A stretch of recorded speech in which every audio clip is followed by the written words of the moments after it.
Assalamualaikum warahmatullahi wabarakatuh. Alhamdulillahil mannan, wassalatu wassalamu ala waladi adnan wa ala alihi wa ashabihi wa man tabi'ahum bihsan hatta ila daril aman, amma ba'd. Ahibal kiram, jamaah qaula juhur yang dimuliakan oleh Allah Subhanahu wa taala. Ungkapan yang paling indah dari lubuk hati yang paling dalam, tak bosan-bosan Bapak Ibu kita ucapkan dengan ucapan Alhamdulillah, berselawat dan ucapan Allahumma salli ala Sayyidina Muhammad wa ala ali Sayyidina Muhammad. Bapak Ibu yang dimuliakan Allah Subhanahu wa ta'ala, ada satu perkataan yang dinukil oleh seorang ulama besar yang bernama Imam Asy-Sya'bi. Imam Sya'bi ini Bapak Ibu termasuk tabi'in, masih berjumpa sekitar 500 orang daripada sahabat baginda Nabi sallallahu alaihi wasallam. Orangnya cerdas, alim luar biasa. Beliau alim ahli hadis. Ini yang bernama Imam Asy-Sya'bi. Ini bahkan beliau dulu ini ulama besar yang pernah dipitnah. Tapi beliau nampak keulamaannya ketika beliau dipitnah, namanya dicemarkan nama baiknya. Apa perkataan beliau dengan orang yang memfitnah beliau? Dengan terkenal perkataan beliau dicatat dengan catatan tinta emas, dalam artian adalah perkataannya sering dinukil oleh para ulama. In kuntu, kalau aku ini ada, kama kulta, sebagaimana yang kau katakan kepada aku, yang kau fitnah padaku, faghfarallahu li, semoga Allah mengampuniku, kata beliau. Tapi wa illam akun kama kulta, kalau aku ini tidak ada seperti yang kau katakan, faghfarallahu laka, semoga Allah mengampunimu. Begitulah jawaban Imam Asy-Sya'bi, seorang ulama besar. Beliau dipitnah, tapi jawaban beliau, kalau memang aku ini ada seperti yang kau tuduhkan, tapi kalau aku ini tidak ada seperti yang kau tuduhkan, faghfarallahu laka, semoga Allah mengampuni dosamu. Begitu indahnya perkataan beliau, menukil perkataan daripada sahabat yang paling mulia, termasuk yang paling mulia Khulafaur Rasyidin, dan termasuk daripada menantu baginda Nabi sallallahu alaihi wasallam, yaitu Sayyidina Ali karamallahu wajhah. Gudangnya ilmu, suja' pemberani, itulah Sayyidina Ali. Sampai-sampai Nabi sallallahu alaihi wasallam Bapak Ibu mengatakan, ana madinatul ilmi wa Ali babuha, aku ini laksana kotanya ilmu, Ali itulah pintunya. Makanya dalam kitab Wasiatul Mustafa, Sayyidina Ali ini kata Nabi, ya Ali, kau ini menduduki seperti kedudukan Harun terhadap Nabi Musa. Hanya saja Nabi Harun itu nabi, kamu enggak ada nabi. Sementara la nabiyya ba'di, tidak ada lagi nabi setelah Nabi Muhammad sallallahu alaihi wasallam. Apa kata Sayyidina Ali Bapak Ibu? Ada nasihat beliau. Yang pertama kata Sayyidina Ali, la yarju abdun illa rabbah. Janganlah seorang hamba itu terlalu berharap, kecuali dia hanya berharap kepada Rabbah, Tuhannya. Jadi kalau kita Bapak Ibu berharap kepada manusia, siap-siaplah kecewa. Tapi gantungkanlah kita punya harapan kepada Dia yang Maha Qawi, yang Maha Gagah, yang Qadir, yang Maha Kuasa. Sesuai dengan ayat yang sering kita bacakan, khususnya dalam ibadah salat dan lain sebagainya, surah Al-Ikhlas, qul huwallahu ahad, Allahus samad. Allah lah tempat kita bergantung. Doa-doa yang diajarkan Nabi supaya kita tawakkaltu ilallah, berserah diri kepada Allah Subhanahu wa ta'ala.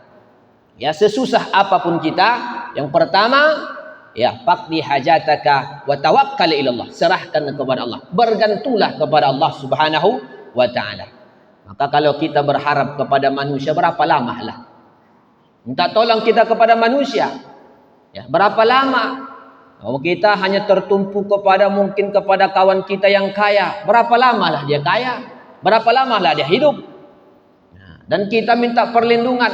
Andai kata kita dalam kategori hal yang dizalimi, lalu kita minta perlindungan kepada manusia, selama apa dia kita minta perlindungan? Menutup-nutupi daripada kesalahan kita. Tapi faqdi hajataka, serahkanlah dirimu, hajatmu apapun itu kepada Allah Subhanahu wa ta'ala.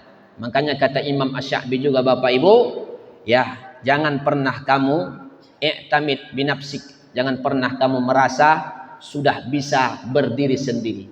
Tapi kita ini yang namanya hamba Allah adalah makhluk yang dhaif. Kita hanya berharap kepada Allah Subhanahu wa taala. Makanya orang beriman konsepnya harapannya hanya putus kepada Allah Subhanahu wa taala yang diawali dengan iyyaka na'budu wa iyyaka nasta'in. Nah, ini Bapak Ibu yang dimuliakan Allah Subhanahu wa taala. Ini pesan pertama. Yang kedua, wala yakhaf illa zambah. Janganlah kamu takut kecuali atas dosa. Jadi orang beriman tuh dia takut juga. Jangan sempat dia menghadap Allah tapi dosanya masih belum diampuni oleh Allah Subhanahu wa taala. Jadi kekhawatiran orang beriman, ketakutan orang beriman yaitu atas dosa-dosa.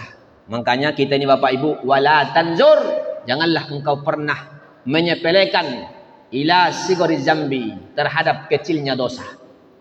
Nah, jangan kita menganggap sepele kecilnya dosa, tapi wanzur, lihatlah ila man asaita, kepada siapa yang kita berbuat dosa, kepada yang maha besar, kepada Allah Subhanahu wa taala. Jadi kita ini jangan menyepelekan dosa kecil. Apabila dosa kecil itu dilaksanakan, kata Imam Jamal bin Al-Qasimi, muwadhabah dan israr terus menerus, maka tu'azzam, dia akan menjadi dosa besar, bertumpuk-tumpuk. Nah, itu dosa kecil itu ya dahsyat kalau dilakukan israr terus menerus. Diperumpamakan oleh para ulama seperti air yang menetes. Kalau air itu menetes berlahan-lahan satu demi satu, lama dan terus menerus, itu membuat batu bisa berlobang. Tapi kalau hanya ibaratnya air ditumpahkan begitu saja walaupun banyak, dia belum tentu berlobang. Nah, jadi ini juga dosa kecil ini bahaya juga terus menerus. Nah, ini Bapak Ibu yang dimuliakan Allah Subhanahu wa taala. Nah, ini pesan Sayyidina Ali. Yang ketiga, wala yastahi man la ya'lam ayyata'allam. Janganlah kamu malu untuk bertanya, untuk belajar ya kepada orang yang mengetahui. Maksudnya apa? Kita sadar diri, jangan pernah putus untuk belajar, jangan pernah kita malu sampai-sampai ya perempuan Ansor dipuji oleh baginda Nabi sallallahu alaihi wasallam, ni'matun nisaul Ansar. Sebaik-baik wanita adalah wanita Ansar. Kenapa? La yastahiyanna ayatafaqqahna fid din. Mereka ini tak segan-segan, tak malu-malu dalam memperdalami ilmu agama.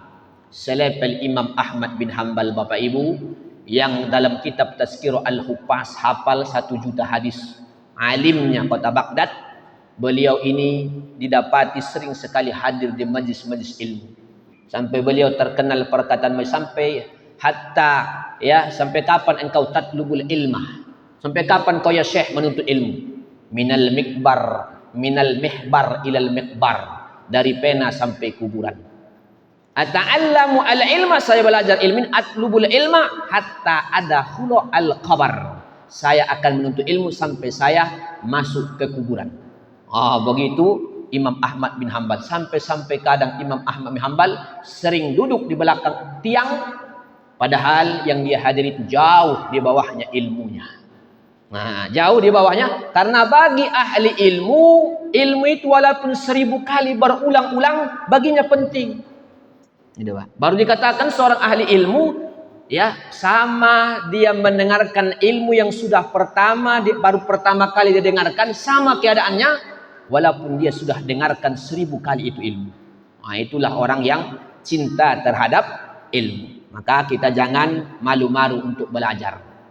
Hatal mamat, sampai-sampai kita menghadap Allah Subhanahu wa taala. Tentu beda-beda, ada yang ke sekolah, ada yang di rumah Allah, di masjid. Ya, kita belajar menuntut menghadiri majlis-majlis ilmu. Karena itu juga perintah baginda Nabi. Ya, Nabi memotivasi kita dalam riwayat Imam Al-Baihaqi.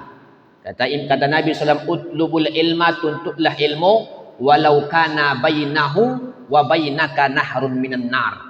Tuntutlah ilmu, saking pentingnya ilmu, walaupun antara kamu dengan penuntut ilmu itu ada sungai dari neraka, dari api. Maksudnya ini menunjukkan dilalah saking pentingnya ilmu. Hadis ini disebutkan dalam kitab Syu'bul Iman, karya Al-Imam Al-Baihaqi. Ada dalam kitab Syu'bul Iman. Saking pentingnya Bapak Ibu menuntut ilmu. Yang keempat, pesan Sayyidina Ali, Wala yastahi alimun iza su'ila amma la ya'lamu ayyakula Allah alam. Janganlah pernah malu andai kata ada di antara kita orang alim, kalau dia ditanya sesuatu yang dia tidak tahu, jangan dia malu mengatakan Allahu a'lam. Ini kadang-kadang sudah karena terlanjur sudah terkenal, sudah ulama, ya sudah dibutuhkan umat, ya kadang-kadang gengsi dia kalau dia ditanya tak tahu. Kenapa? Karena ya talbisul iblis itu lebih dahsyat lagi, ya berupaya untuk bagaimana menggelincirkan orang alim. Makanya dalam kitab Mawais itu saya heran, kata Imam Ghazali, ya ada ahli ibadah yang tertipu, ada pula orang berilmu alim yang tertipu dengan ilmunya. Ini saya ajaib, kata beliau. Saya heran, kenapa orang alim ahli ibadah bisa juga tertipu. Begitu. Inilah a'zamul afat, sebesar-besar musibah ketika orang alim itu tertipu. Nah, ini pesan Sayyidina Ali karamallahu wajhah. Makanya Imam Malik itu Bapak Ibu disodorkan puluhan pertanyaan, itu tak seberapa dia jawab. Kalau memang tidak matang-matang betul dia tahu, nah, bukan seperti orang sekarang ini kita ini Pak, sebagian kita, oknum di antara kita dengan gampangnya asal jawab asbut, ya asal jawab, padahal berkaitan terhadap hukum-hukum Allah Subhanahu wa taala. Nah, ini pesan. Yang terakhir, wa'lamu ketahuilah olehmu anna manzilatas sabri, kedudukan sabar, kamanzilatir ra'si, sama seperti kedudukan kepala, ya minal jasad, daripada badan. Badan kita ini yang paling mulia posisinya adalah kepala, Pak. Maksudnya gimana? Kedudukan sabar disamakan seperti kedudukan kepala. Fa iza jahabar ra'su jahabal jasad. Kalau sudah kita ini Bapak Ibu nggak punya kepala, nggak ada guna jasad lagi, Pak. Kita akan mati. Maksudnya apa? Wa iza zahabas sabar zahabal iman. Kalau sabar tak ada, maka iman tak ada, akan hilang. Kalau kepala hilang, ini laksananya, maka sabar hilang, iman pun hilang. Kenapa? Karena sabar dalam ketaatan, kata sebagian ulama, jauh lebih susah daripada sabar atas kemaksiatan. Itu kata sebahagian para ulama. Jadi dalam taat ini juga mesti sabar. Maka sabar ini jelas, ya. Makanya balasannya adalah tidak lain adalah surganya Allah Subhanahu wa taala. Makanya memajaskan para ulama, sabar ini termasuk Imam Fahrur Razi, beliau melaksanakan seperti memegang bara api panas, ya, dipertahankan yang luar biasa. Tapi orang-orang sabar ini, ya, orang yang sudah sanggup akalnya, ya, mengalahkan hawa nafsunya. Begitu definisi daripada Imam Fahrur Razi dalam kitabnya Mafatihul Ghaib. Jadi ketika akal kita Bapak Ibu bisa mengalahkan hawa nafsu kita yang liar, maka itu termasuk orang yang bisa sabar. Nah, mudah-mudahan ayakuna akilan, kita termasuk orang-orang yang berakal, yang bisa mengendalikan hawa nafsu, sehingga kita juga disebutkan orang yang paling cerdas. Nah, inilah Bapak Ibu pesan Sayyidina Ali, mudah-mudahan bermanfaat. Akhir ini, assalamualaikum warahmatullahi wabarakatuh.